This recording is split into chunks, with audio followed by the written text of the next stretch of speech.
Thank you very much. First of all, a great afternoon from our perspective here. I have the pleasure to guide this wonderful panel. We have a little difference on the panel than planned, but I will go on that one later.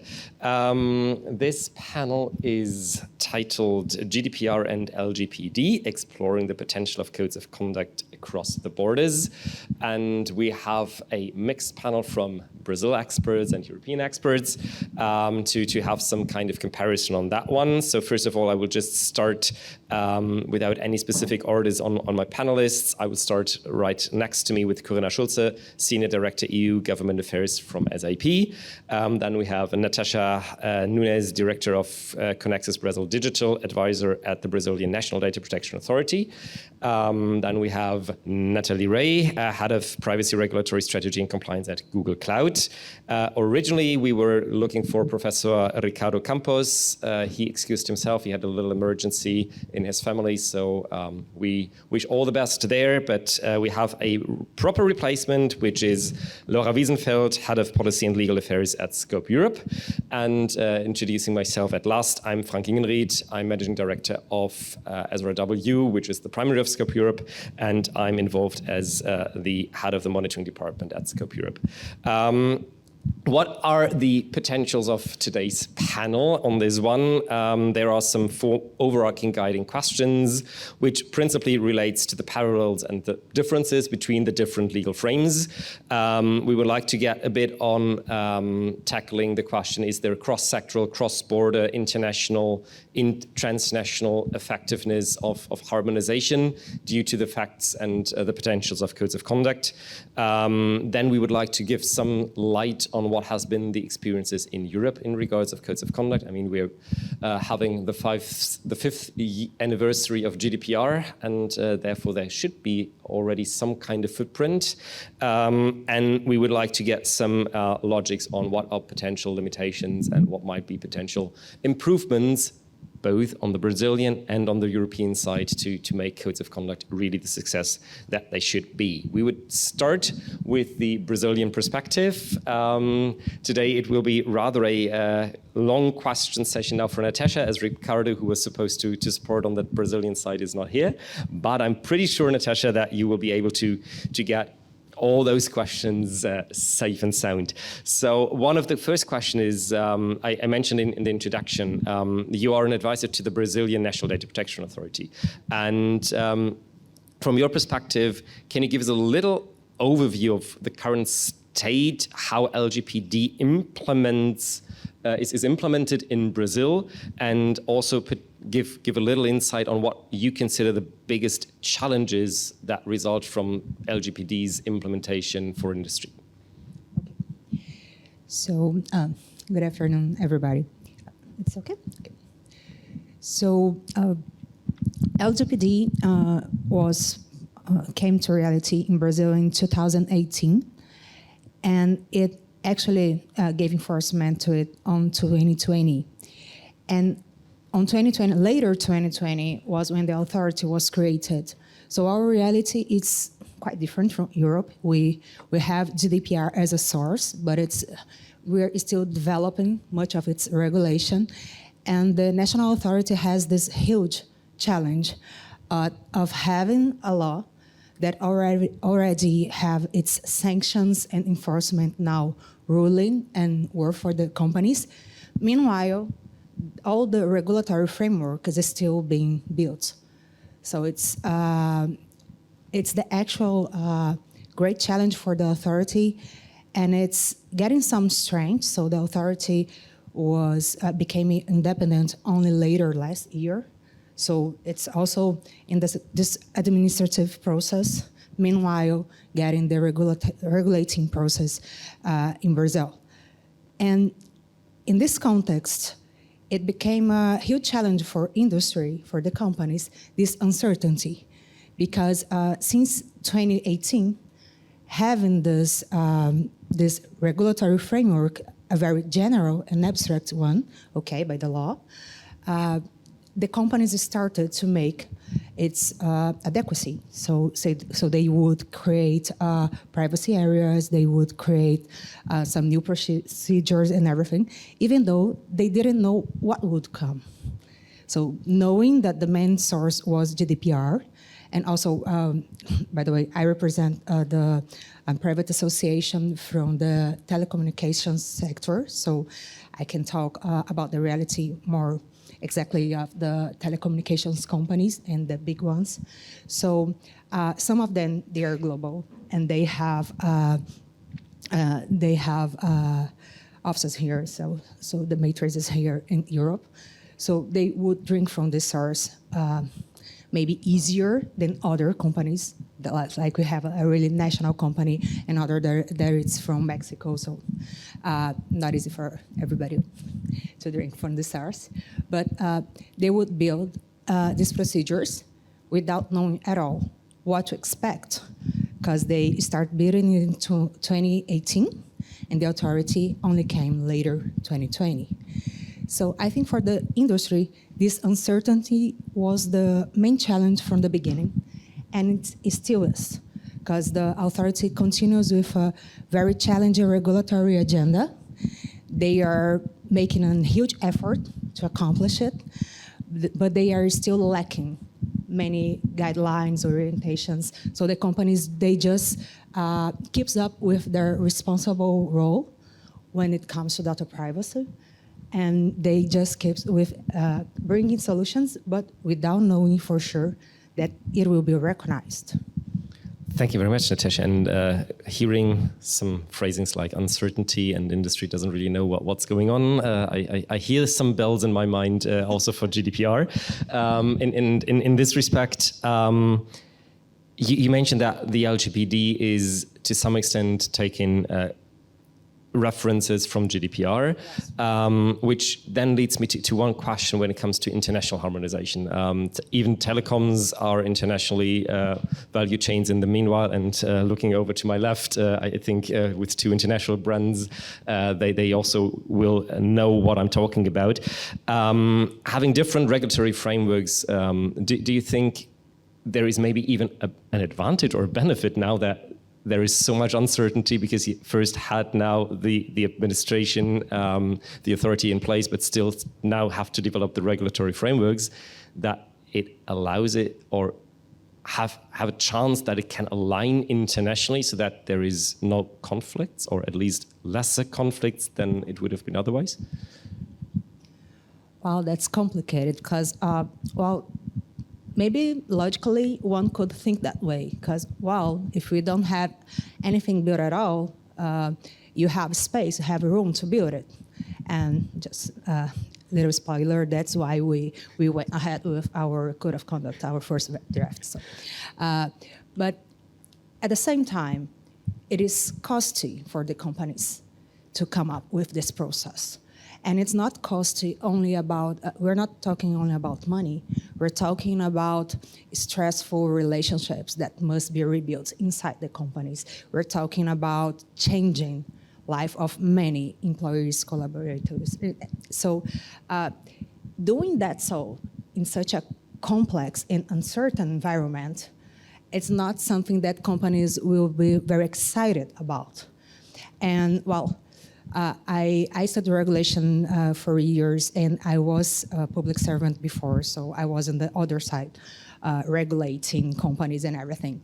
And we always say, oh, let's make an experiment. Let's make a regulation and leave some gaps and test it. But it's not that simple, because testing it might be more stressful and costly than ever realized. So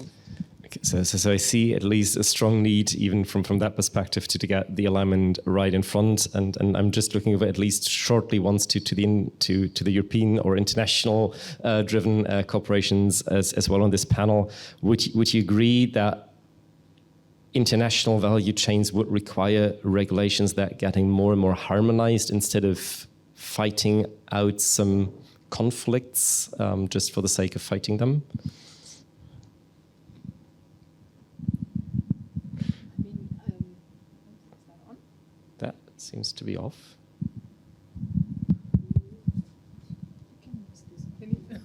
Okay, thank you. Sorry, first technical problem already. I mean, we've been debating that for years, right? To try and harmonize. I mean, maybe we have some time to look at transatlantic data transfers as well. I mean, for a global company, it's obviously key to, you know, if one has, you know, I mean, that would be a dream scenario, right? To have a global framework, which is not, you know, it's not going to happen anytime soon. We all know that. But at least already agreeing on principles, that's obviously great. And then, I mean, you have the adequacy process when it comes to data transfers, right? Which I think I see a couple of people here in the room who have experience with that as well, and it's obviously a very, very lengthy process. But yeah, I mean, for us it would be very interesting to have, you know, as much harmonization as possible. But we all know that data protection and privacy to a certain extent is even, you know, has even a cultural notion. And also at EU level, it is differently approached and implemented. And so I think the only thing we can do, and we actually all do, is try to work towards, you know, a common understanding. But total harmonization at a global level is, I think, yeah, out of reach. So.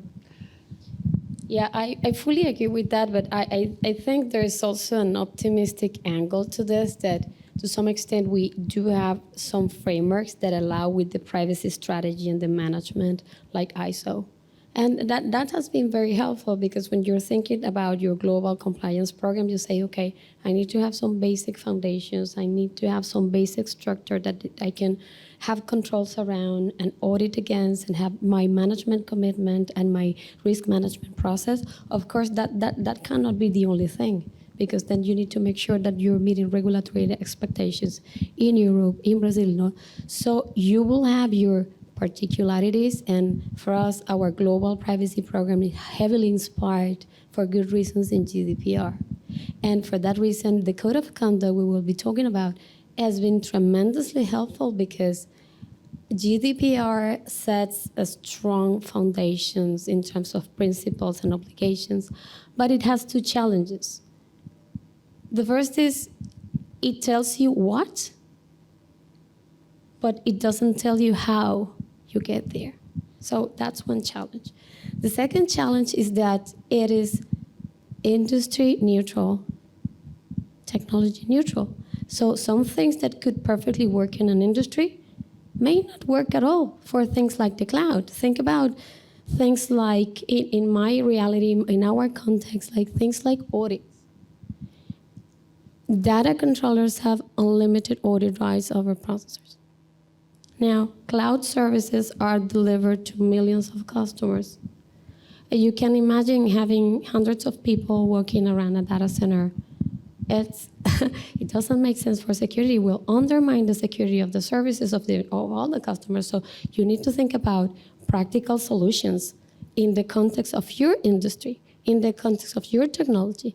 And you need to be creative as a privacy professional, how to operationalize that in a manner that meets regulatory and customers' expectations. So I think that that's where things like codes of conduct really helpful, and are really helpful in setting this, in building your compliance program, in investing. You talk about something very interesting, that is investment. How do you guide your engineering, your product teams, your legal teams when they draft, that they are working in the right direction? They may be investing years and months of work, and then they say, no, this is actually not what I meant when I wrote this. And we see, and I will be interested in your perspective, because sometimes I see a parallelism between Lgpd and GDPR in terms of principles, but we say it with totally different words that you can interpret. So we need to come up with, okay, I will try a scalable avenue to build a control whereby I can meet Lgpd plus, Canadian plus, GDPR plus. So it's one, and thanks Scope for that work. That I think the controls catalog they built for Article 28 in the context of processor and in controller are very helpful to organize that at a global level and scalable manner. Yeah. Thank you. That one. And following up on that one, I think what came up is that at least in Europe, with codes of conduct that are already operational, there is quite a working framework. And this leads me to another question now in regards to the Lgpd. You mentioned it already, Natasha, that you've also been involved in a drafting of a code of conduct in the telecom sector. Can you give us a little kind of oversight? What is the current regulatory framework in the Lgpd in setting up a code of conduct as such, in maybe having it monitored, yes or no, but also what have been your experiences in drafting such telecoms code of conduct under the Lgpd? Okay, so Lgpd is more open and general when it comes to codes of conduct. It just leaves a lead that the authority might recognize. So it furthers the initiatives and might recognize codes of conduct and good practices, but it doesn't mention at all how, when, or any direction for it. And right now the authority has published it like the end of last year, the updated of the regulatory agenda. And so it is expected by the end of the year that they start the process of regulating codes of conduct. So how they intend to recognize it, how they intend to forward these movements and everything. Until now, what we have is a very open board of the agency, and they every opportunity they get, they are very supportive to these initiatives, and they also speak about it in events and also in our meetings at the council for the authority, that they want the sectors to come up with these initiatives, because regulating for them is already a challenge because they have like this huge agenda to come up with, and cross-sector regulating for them, it's almost impossible because, like Nathaly said, like you have specifics, and only when you are in the sector, and even though I would go further, when you are a company in that sector, you can understand how to really accomplish with that specifics and how to come up with solutions, and how these solutions won't be a block for your business and for the services citizens are interested in. So right now we have this gap, and we have this prediction that they will start to talking about regulating it. And so far, all the move we made as a sector, it was due to our maturity as a sector, because we are a regulated sector for 25 years in Brazil. So we have all these debates, working groups about the regulatory framework so far to another agency, our telecommunications agency. And we have done so. So we came up with this first version of our code because, as I said, the companies began to work on procedures and implementing Lgpd in 2018. And when the authority came, they wanted to show and to move forward also, look, this is how it can be done. This is how we do, and it's possible to realize, to come to implementation with the law in this sense.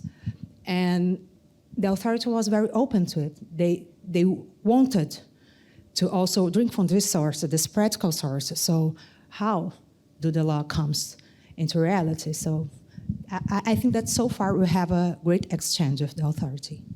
And following up on that one, so you'd consider drafting a code of conduct under the Lgpd has also the potential of a kind of bottom-up approach. So like the industry takes the principles, translates it into the respective implementation, and then pushes it up to the authorities, so that also then the authorities can make up their claims, disagree or agree with that one, hopefully they agree, and then take the stance of that industry maybe also as a kind of blueprint in their future work? Sure. So far the authority was accepted the effort really well. So by the launch of our code, we had the presence of all directors of all the board.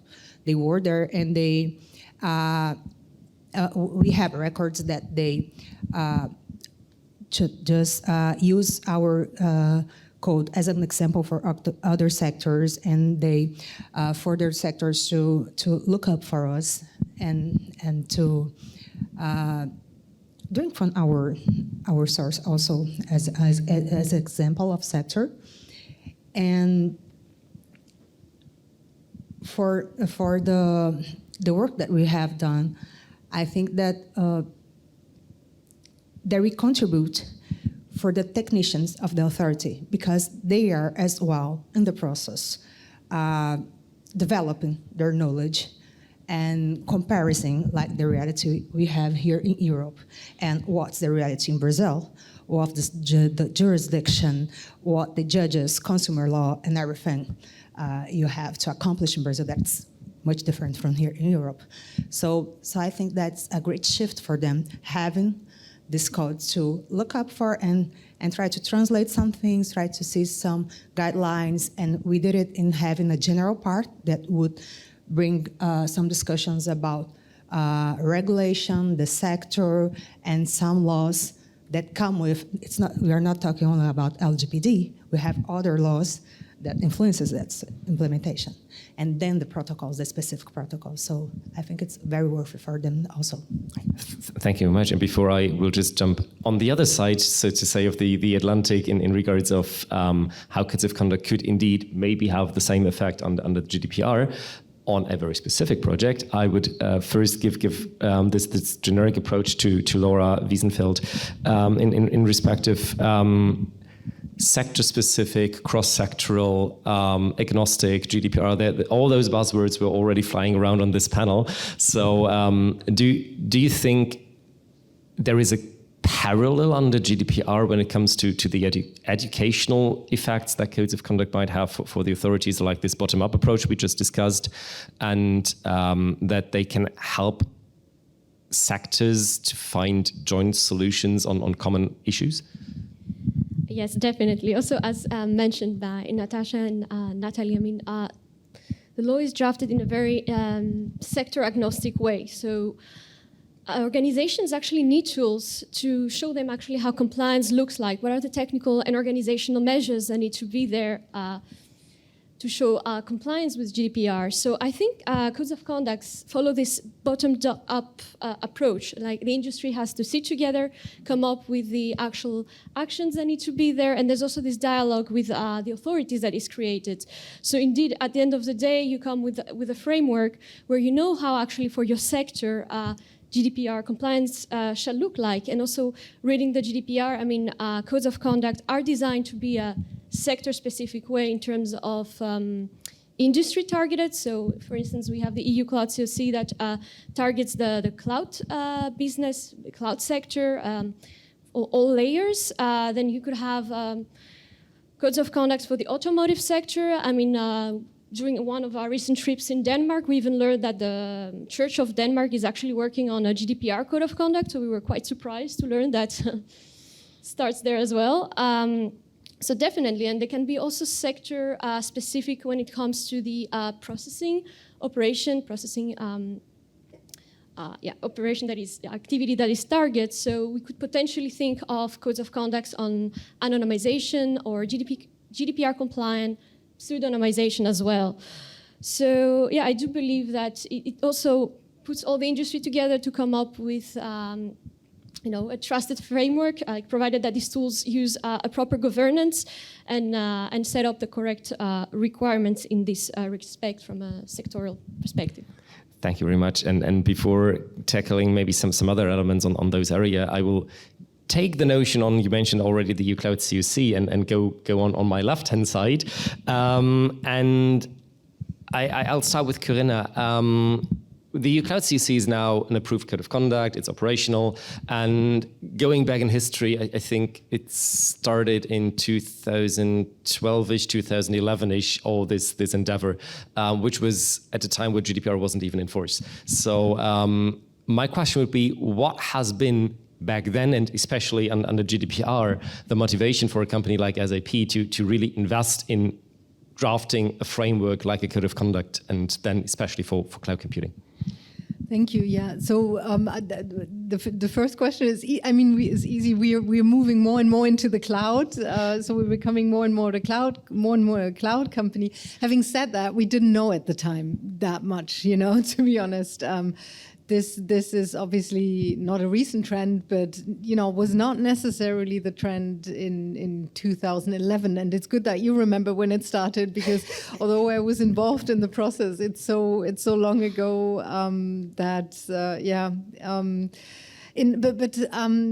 to your question of what has changed, as you said, the process started under 9546, Directive 9546, and that was a very different framework.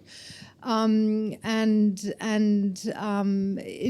the process, it became clearer and clearer with the adoption of the GDPR that this was an absolutely crucial part of the toolkit for cloud providers, certainly. And even though the GDPR took 4 years to finalize, to negotiate with those who were involved, might remember 4,000 amendments in the European Parliament.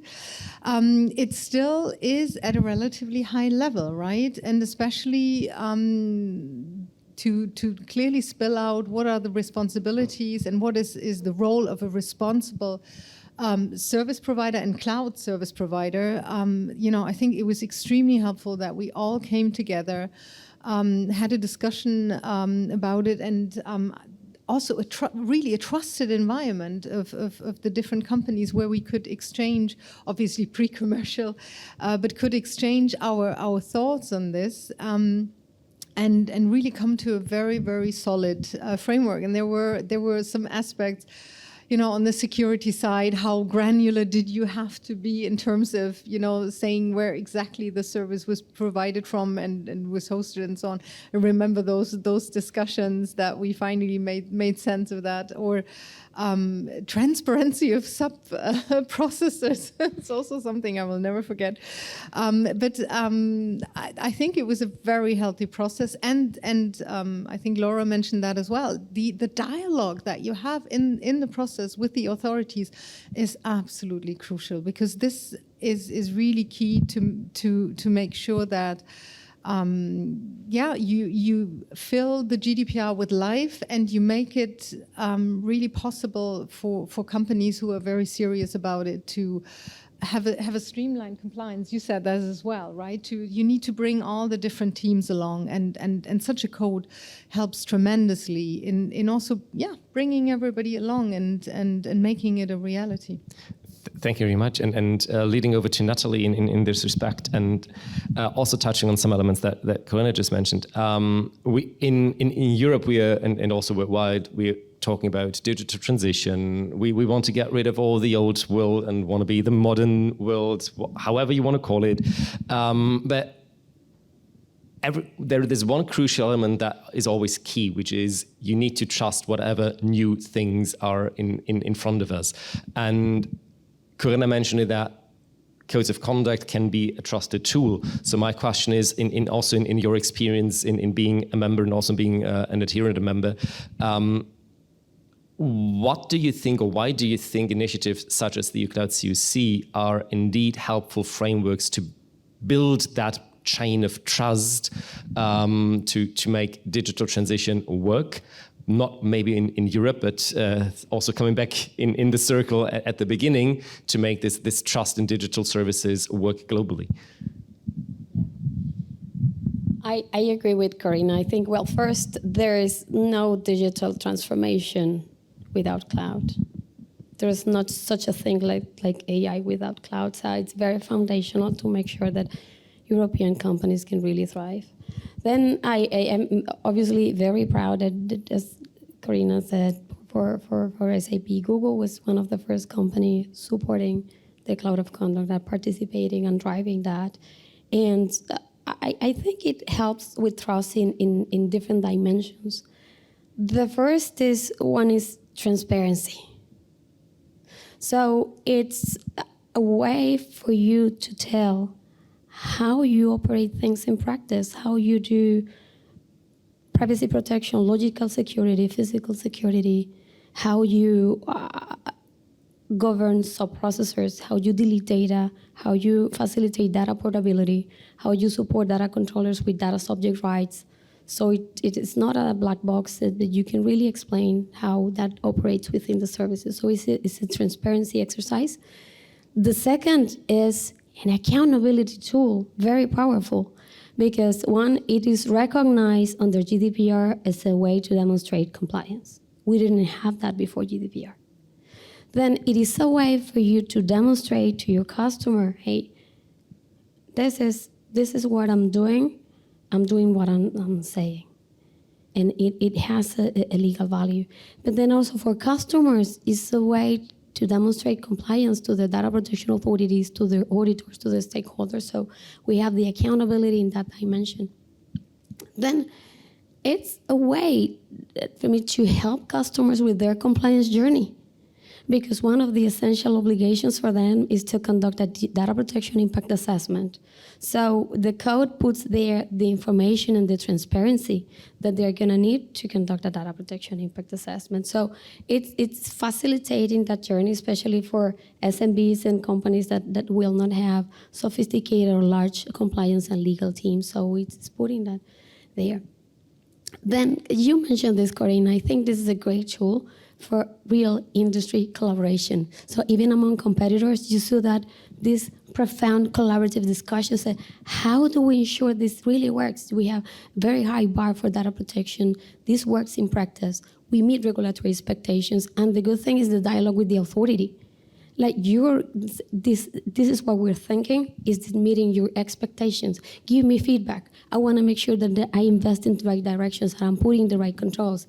And they got back to us saying, and we will partner and say, let's be creative here. What else? So I think these are the dimensions of trust building: transparency, accountability, helping with our data controllers' compliance journey, and in collaboration among players in a way that we can really boost that cloud adoption and that digital transformations that otherwise wouldn't be possible. Thank you very much. And when you were talking about the legal value that codes of conduct has, just out of curiosity and a bit back to Brazil, as we learned, the regulations for codes of conduct are still somehow in the drafting mode. But is it foreseen that codes of conduct under the Lgpd then will have a legal effect? Is there any kind of incentive? Or is it, as it was rather under the directive version in Europe as well, a paper that an industry can draft, but there is no recognition legally by the courts or by the authorities? Although there's always the risk of not being recognized as a legitimate source for jurisdiction and everything, the law is very clear about the possibility of the recognition and as a legitimate source for giving safeguard for the companies. So as we see right now, I think it's a safeguard that the companies have, because you created this common interpretation of the requirements of the law. You translated those principles, and you translated some of the articles and said, hey, this is how this is done. And we are respecting the fundamental rights that became, because in Brazil it's now a fundamental right. So when it comes, we don't have any practical evidence yet, because we don't have any jurisprudence or judgment at all. But I think that it's a legitimate expectation that it will be recognized as a safeguard to legitimate what the companies are doing and their responsible posture towards the law. And that's what really matters at the end, that you're acting like a responsible way and you're giving the best you can to accomplish with the law.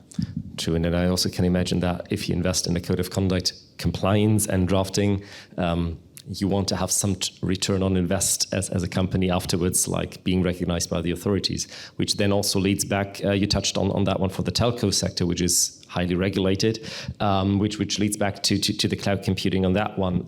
Cloud computing is depending on where the discussions are taking place, sometimes separated in different layers. Some usually refer to 3 layers. If you go on Wikipedia and start on as a service, you, I think, find more than 150 bullets. So I'm not sure if that really helps to have 150 layers on that one. So having, in this respect, two questions on you, Corinna, that have a quite of similar stand there. The EU Cloud CC, for example, took a generic approach to address all the different layers. It was criticized upfront that the layers are too different. You cannot really address all of those in one code. Practice, I would say, proves now differently. So the question to you is like, why do you think it has been important in the processes of drafting the EU Cloud CC to really address all the layers on one thing? And the second building question on that one is, considering very complexities in Gdpr and Laura mentioned, for example, pseudonymization, what could be other cross-sectoral complex scenarios that really could benefit from self or co-regulatory approaches such as the EU Cloud CC in this respect? Okay, so for the different layers, I think the industry is developing so fast, and you said it's absolutely crucial for a digital transformation. I think our thinking was just from the beginning that we wanted to not separate the layers, because the separation was for us a bit artificial. So we just found that the approach we had taken was a more complete. Was more complete and also more protective, and or offering more protection and a more holistic point of view. So there were definitely different schools involved. I remember the YAS and the SARS and whatever. But we decided to tackle the different layers together, and I'm still very comfortable with that. I have to say, I think it was a good logic, especially what we see today, that it's also sort of merging and not easy to tell one layer from the other. So we all believed in that, and I think we're quite happy that we've taken that approach. Now to other endeavors, so to speak. Obviously, we've seen a lot of pieces of legislation coming up during this legislative cycle. So I could come up with a long list.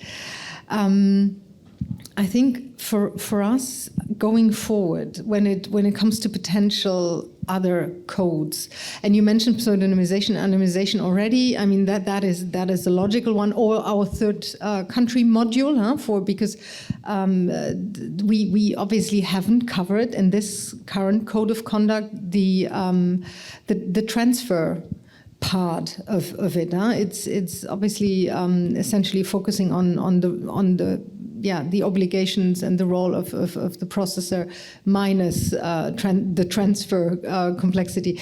But coming back to the potential other areas, I mean, we would be in the long term certainly interested in looking into an AI code of conduct. I have to say, if that's going to materialize, we have to see. But one reason being that SAP has been very outspoken from the beginning about the overlap we see between GDPR and AI as such. For us, our approach is absolutely clear. The moment personal data is involved, our data protection and privacy team is involved and is on top of it. So I think for us going forward, it would be very interesting to leverage and build on all the processes that we have already created. So I think codes of conduct will also help to maybe flesh out the potential overlaps that you have. And in order to really ensure compliance and live compliance and implement it the way you described it throughout the different teams, it's really crucial not to have too many different confusing layers or an overlap in legislative requirements. So we would certainly like to see now for the AI Act, the trialogues are just about to start, but we were very happy that the European Parliament added on the data protection impact assessments, that this is also for, in an AI context, can be a measure to demonstrate compliance. So we would very much like to build and piggyback on the work that is already done and use the experience we have from this code. And I think we've gathered a lot of experience also in the exchange and making sure not giving up but yeah, AI comes to mind, but obviously there are other pieces of legislation where one could look at, but definitely build on existing experiences we have. Thank you on that one, and I think you really bring us some big homework. We started with one of the most complex scenarios from cloud computing under Gdpr with that code, and now you start with AI.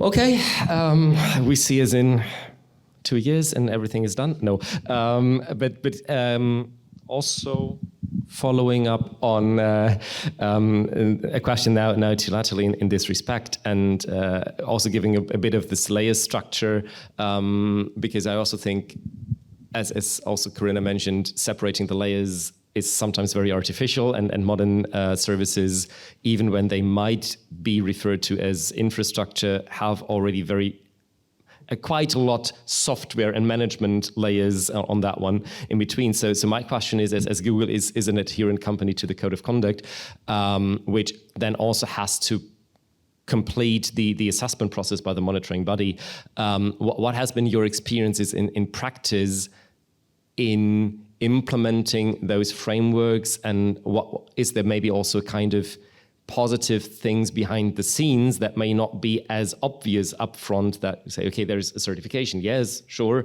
but maybe that there is, you mentioned that all the different departments are involved. So what is the direct and maybe also potentially hidden impact on having such a framework and also an assessment process that looks on a company's fingers?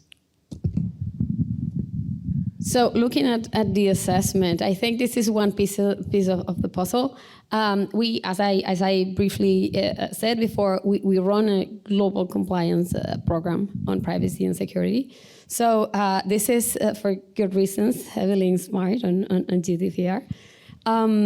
So practically our controls and the processes and the infrastructure and the services underlying are continuously tested by independent third parties under frameworks like ISO 27001, SOC, FedRAMP. So we do comply because the way we operate, we do comply with many frameworks around the world. So to give you an idea of the scale, last year we audited 2 million of control instances. And it takes a long time because of the size of the infrastructure, because of the number of services to get an audit done. So we run that. We were able to leverage those third-party audits and certifications for the code of conduct.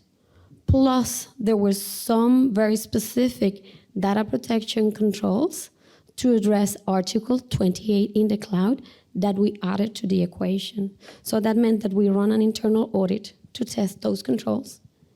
And then the monitoring body comes and checks the assertions and asks for evidence, and there is a methodology around validation. So I think there's this annual assessment process. What that does is you make sure that the information and the evidence maintenance is accurate, kept up to date, and is verified by a monitoring body. So this is how this plays out. I think the way it's thought, because there is a control catalog, it's very effective in plugging it into a big compliance program that really is inspired in world-class standards like ISO, because this is the way you manage it. So from that perspective, I think it makes total sense the way it is structured. And in terms of auditability and evidence production, it's a good way for the monitoring body to get the assurance from us that are demonstrated on a year-to-year basis. Yeah. And then directly follow up, and this might then also lead back to follow-up question afterwards on the Brazil side, so to say. You mentioned that the current code is tackling Article 28, and giving a little bridge to what Corinna already mentioned. The current code of conduct tackles third country transfers in a way that companies need to have a safeguard as existing as of today, but the code of conduct is not a safeguard in itself. However, GDPR provides the opportunity to have codes of conduct as a safeguard, and there was a little spoiler already. So can you potentially give some more insights on this initiative that the Cloud CUC has in potentially tackling third country transfers, and why this initiative is needed from a cloud perspective, and by that maybe also give a little bit of the insight. Why do you think that initiatives such as the Cloud CUC or other ones could, by their existence, start addressing and resolving very overarching general principle questions of GDPR, like when we talk about third country initiatives? Well, third country transfers happen in any sector, so it's not very cloud specific on the one hand. On the other end, third country transfers likely will happen much more often in a cloud environment than maybe for some other companies. So, long question, but I hope you can still follow me. All right, data transfers. Have we heard about data transfers this week? Well, that's the elephant in the room. I think the fact that we need a durable, stable data transfer mechanism across borders is not only important, but urgent. We really need that. As you said, Frank, our codes of conduct are recognized in Article 46 as compliance mechanisms for data transfers.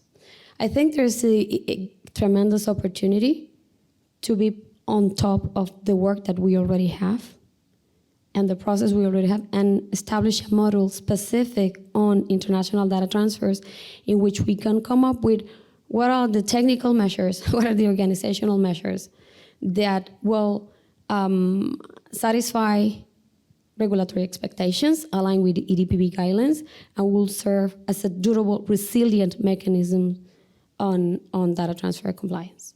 So I think we have a tremendous opportunity. I can only encourage DPOs, academia, industry, KOFs to work together with expertise to move this forward, because I think this is necessary. We need to create resiliency in this area. There are certainly limitations there, right? We can have a framework that it gets approved. Ultimately, there are things that private companies cannot resolve, like conflicts of law. That is very difficult or impossible to navigate for private companies. However, I think as cloud providers, we are in the technology business. I think we are doing tremendous progress in pushing the state of the art, in making sure we're thinking about Google and how we're thinking, okay, these are the expectations of the EDPB. We are thinking about the concept of the customer control cloud, in which we develop the technical controls and the technology to put customers on the driving seat when it comes to where is the data located and who has access to their data. So these are the things that I mean, as an industry, the dimensions that we need to work on. The first, partner on this data transfer mechanisms and make sure that they meet those regulatory expectations. Second, work with the technology on the pieces that private actors cannot really resolve, but we can put that in the hands of the customer to decide and to control the access to their data, which is the big thing, the underlying concern behind the Schrems saga and all the decisions after that. Then the other dimension is the advocacy and the work we do together in terms of supporting the principles that we believe should govern access to enterprise data in the cloud. The work that is happening at the OECD level is very important in terms of countries should talk about what are the principles that govern cross-border access to evidence that every country needs. And there should be agreement in which what is acceptable and what is reasonable in a democratic society on countries that share values and rule of law. So that is something, a dialogue that we will support. OECD conversations, the EU dialogue on the data privacy framework. So I think these are the three dimensions. And going to the first one, it's tremendous opportunity. I think we've been the most, under GDPR, the most successful industry when it comes to codes of conduct. So let's leverage that, in the benefit of stable cross-border data transfer mechanisms that will tremendously benefit European companies, especially SMBs. And I think we have a great team and great leadership to make it happen. And I can only, again, encourage everyone to get involved in the discussions and to provide expertise to this process. Thank you very much on that one. Then that leads me over to a question now again to Natasha. And when we think about those transfer tools, first question would be, does the Lgpd consider codes of conduct also as a kind of third country transfer mechanism?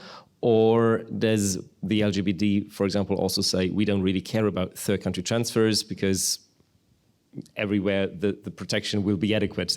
So is there the complexities as GDPR tries to enforce, or does Lgpd take an easier stand? And if the transfer needs to be safeguarded, is it foreseen that codes of conduct would act as such a tool as well?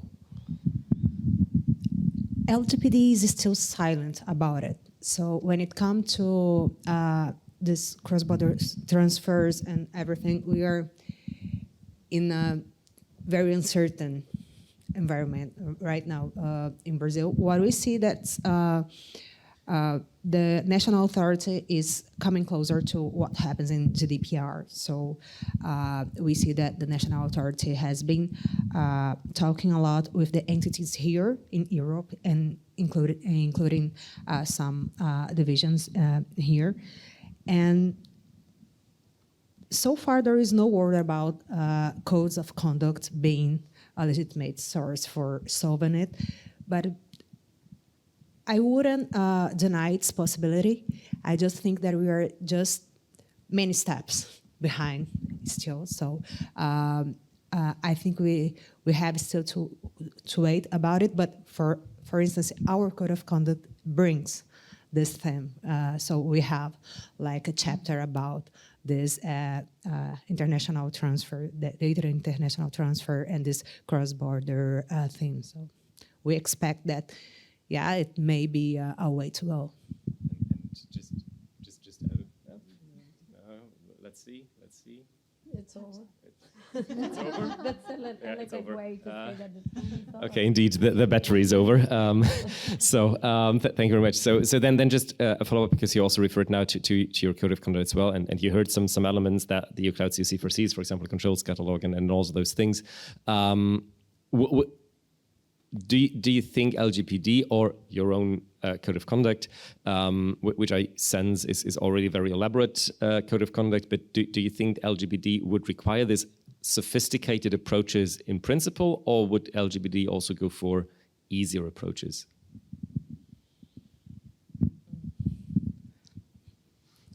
Let me think about it a bit.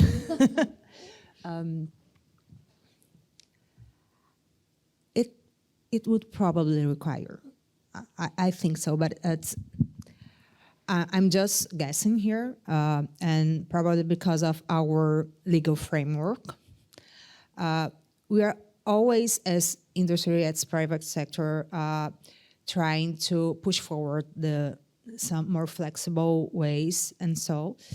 But at least when it comes to our contribution as well, as complementary source through the code of conduct, I think it would require more recognition and more guidelines, directives from the authority due to our national framework and due to how our law is structured. So when it comes to these cross-border transactions,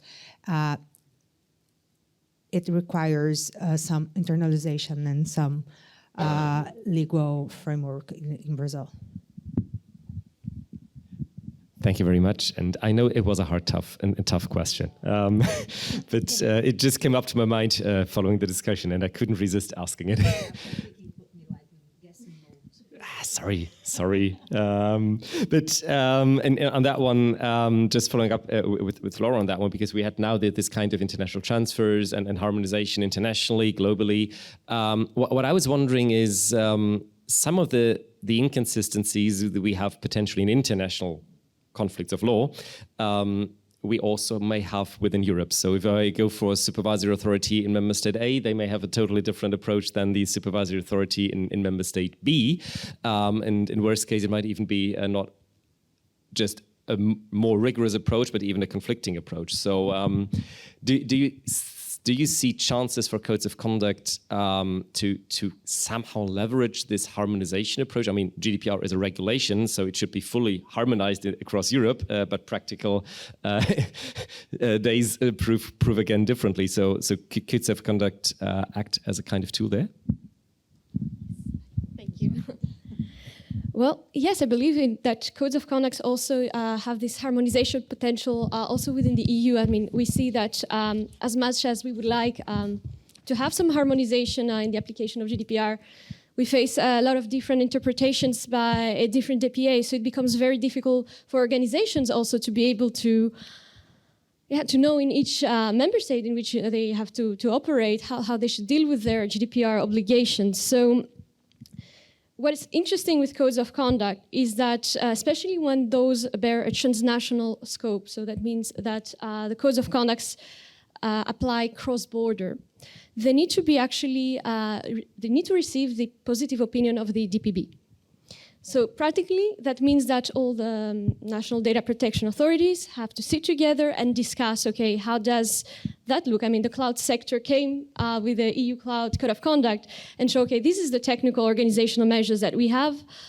Is that something that could work? And when we received the approval 2 years ago, and we celebrated the approval actually 2 days ago as well, in a way it was like receiving an accreditation and approval on how GDPR compliance looks like for the cloud sector. So indeed, it forces harmonization. I mean, all the DPAs sat together and said, that looks fine. And it also pushes them to come together and have this dialogue. I mean, as we said, codes of conduct are, the industry basically sits on the driver's seats. So whenever there's a topic where there's a difficult interpretation, I think a code of conduct is a useful tool to come together and force a bit this dialogue in general. And that's also very interesting for SMEs, I would say, because SMEs do not have the resources to go to any data protection authority, ask, okay, is this interpretation correct that I have of GDPR? How am I supposed to interpret it in this member state? I mean, it's a very difficult exercise, and not everybody has, government affairs teams that are able to take on this topic. So I think even for these companies, SMEs, having a code of conduct that is saying, okay, for your sector, well, that's fine if you operate that way. You can, in a way, also mitigate your risk of being fined. I think it's a great add value, and it definitely adds some harmonization perspective. Thank you, Laura, on that one. And I gained some new power in my battery of my microphone. That is good. Therefore, now also following up and giving, again, a bit on then the European business perspective on my left-hand side for the GDPR's implementation. I touched on that one in my introduction, that this EU Cloud COC process has started ages ago. When we now learned also from Laura that the EU Cloud COC's approval was in 2021, that was also 3 years after GDPR became effective. So there has been still some time taken place between GDPR effectiveness and approval. So thinking about experiences, means of potentially optimizing the processes under GDPR. GDPR claims to be perfect, but maybe it's not. So my question would have been, from an industry perspective, driving such a code of conduct with all the invests, do you see some elements where you would like to have some more speed or some optimizations on that process, still acknowledging that certainly the authorities had the very first process there this time, so therefore like acknowledging all the authorities' learnings that they need to do, and that if you are the very first, you have some delays. Is there something that from an industry perspective you would love to potentially be addressed in future? Yes. So first of all, if you look back on our code of conduct, it would be nice if the next one doesn't take 12 years, right? So it's already good. The other point is also there wasn't a lot of enthusiasm among the DPAs, like, come along, present your code of conduct. No, I mean, you really, I hope this is going to change, right? That there's more readiness to, to come to the table and raise their hands and say, yeah, we are ready to work with you. We're ready to do this. I mean, we were all based in Belgium, so of course we asked the Belgian Data Protection Authority. But it would be very nice if there are others ready to raise their hand. Having said that, we all know that the staffing has been, a topic for years and years, and some DPAs are better, have more staff than others. That's a reality. But a bit more enthusiasm about the fact that industry comes to the table, comes together also, discusses that and wants to find a solution and a common interpretation, first of all, of questions that the GDPR still raises, and we've learned that in 2024, maybe I don't want to speak about a revision, but we'll be looking at the rules and see what works. And actually, what we found is that the legal text as such is indeed sound, right? But the problem is the different interpretation often. I mean, we definitely would like more authorities to take an interest, to come to the table, and to see the value of this tool, because it also it communicates so much also about the internal compliance structures of companies without giving away too many trade secrets and whatever. I think we found a great modus operandi of sharing our ways of ensuring compliance without stripping everybody naked, to make it very So I think we found a very, very good modus operandi, and I would hope that there is in the future more speed, but also more interest and more readiness to embrace that concept, because it's also, this dialogue, as we said several times now, is creating a lot of value for everybody.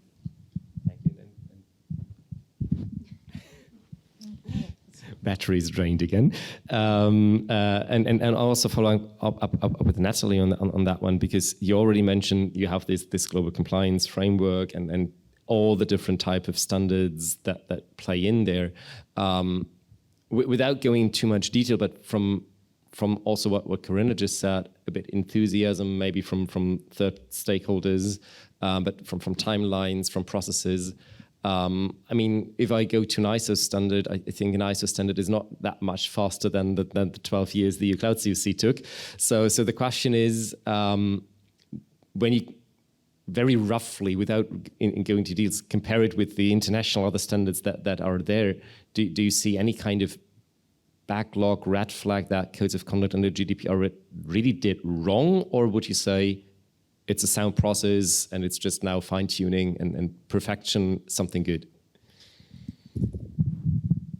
The experience has been positive. I couldn't agree more with Corinna that we will definitely like to see more willingness to engage.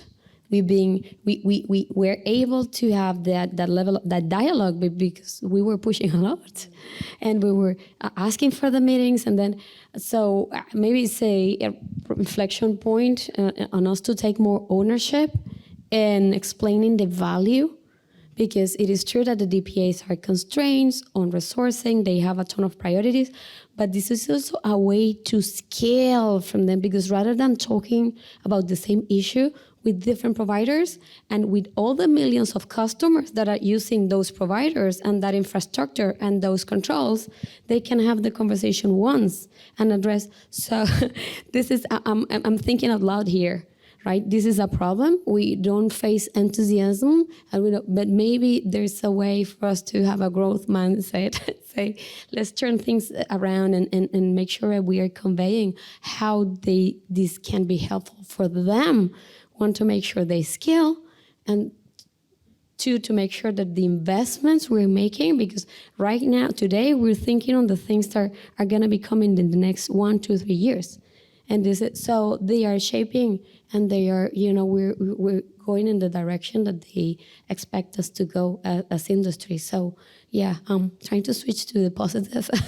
And I think we do have a room and an opportunity for that, definitely, yeah. And I would perfectly agree also on the latter one, that sometimes the authorities can be enthusiastic because it's really supporting their enforcement.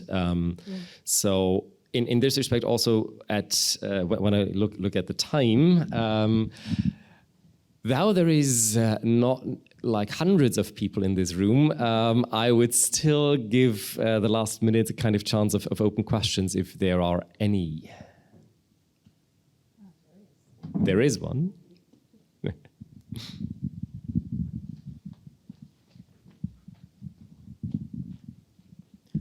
Well, first of all, congratulations for the panel. It was a very good discussion. So we're seeing how organizations that are data controllers using the cloud are really struggling to comply with GDPR compliance.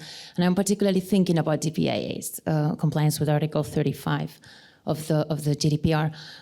Do you think that there's room to come up with codes of conduct that can serve as a guidance to help companies to have some sort of template that it can start from that? I mean, we've seen the EDPB recently releasing a report highlighting challenges that public bodies are facing when they're using the cloud. And one of the recommendations was that there's a need to conduct a DPIA prior to processing, right, whenever a public body is using the cloud. And we might see this potentially extending to beyond public sector. So do you think there's room for this? Because, well, this might be very helpful. Thank you. I'll try to strip that in 3 questions. Theoretical, can there be a code of conduct on a DPIA template? Yes and no for LoRa. Then on my left-hand side, if there would be interested from the industry to have such a template, and if, for example, also the Brazilian Lgpd would allow for a code of conduct that is rather template-driven. Well, I do believe that the scheme under GDPR, under Article 40, allows to have indeed this kind of DPIA, which would be also standardized. Of course, we always need to keep the sectoral perspective, so we need to specify it specifically how it would look, for instance, for the cloud sector, but there is this space to do so, and that's why codes of conduct are a very interesting tool, because you pretty much can come with the needs that you have in terms of GDPR. So I would say that yes, and I think that's also the intention, to come up with templates, to come up with ways of reasoning, which are standardized. And if it's a good way of thinking, why not harmonizing it in general? So that's something that could also can be put forward when it comes to third country transfers. You can come up with templates that would typically make you think about, how do I need to think about my transfer in general, and to do this exercise also in other topics related to GDPR. So I would say yes. Thank you. Then I hand over the ball to the industry on my left, whether there would be interest in such standardization. Definitely. I mean, I mentioned already AI, right? And everything I'm saying now is top of my head, right? So, if you come to think about the discussion we had recently on the AI Act, and especially in the European Parliament, that they were trying to get their heads around ChatGPT and everything, right? And how to, and the terminology went all over the place, right? About foundational models and generative AI and so on. But the essence is that companies are buying, those technologies, and sometimes they don't really know how they function. But the generative models are not necessarily high risk, right? But if you use it in a certain scenario, it becomes high risk. So I think such a module might be really interesting to bring the different players together, because again, in my personal opinion, I don't think we will see a lot of AI systems that are not processing personal data. This is why I think that the data protection impact assessment will be a key tool to really verify that what is happening, with you use the AI. First of all, a generative model, but then you might take it to a high risk scenario. What is happening there, and who has what kind of transparency obligations? Who needs to bring what to the table? And then at the end of the day, I'm absolutely sure you will more than ever need data protection impact assessments, and so I'm already looking forward to exploring that, definitely. Thank you on that one. Nathaly, did you also want to respond, or did you like it? Then Big support for that. Great. Then I keep it short. So then Natasha, just one question: do you think Lgpd would allow for it as well? And as you're also representing somehow telecoms industry, would telecoms industry also think it could be an idea to have DPAs? I think Lgpd is open to it. So an advantage for us is that being ahead of it. So as industry, not only in our sector, but also we see like the health sector has also initiative, and now we see some movements of other sectors. So I think that when we are ahead of it at the national authority, and the law is really open about it, so it leaves the opportunity to build something that way. And I think that the sector would be interested in contributing for it, and even serving as a mirror from its practices and everything. So I think it's possible. Thank you very much. And then also a little back and behind the scenes information in another project, not the Cloud CUC, we are in touch with the authorities, and I can tell you that there is at least one authority that once approached us in saying like they would appreciate if that code of conduct would get an annex with a very specific sector-specific DPAA. So I would also agree with Laura, the GDPR doesn't even allow for it. Some authorities might even ask for it. I already see the first people leaving the room. Therefore, that we started 5 minutes late, and we're just 2 minutes late now. I would say let's shorten this presentation by 3 minutes in total, unless there is a urgent question, because I also know that at least one person needs to catch a flight. So therefore, it has been a pleasure. Thank you very much. And in case of any follow-up questions, I guess the panelists, unless they need to catch a flight, will also be happy to ask bilateral, to respond to bilateral questions this way around. Thank you very much. Enjoy the Friday afternoon and have a nice weekend.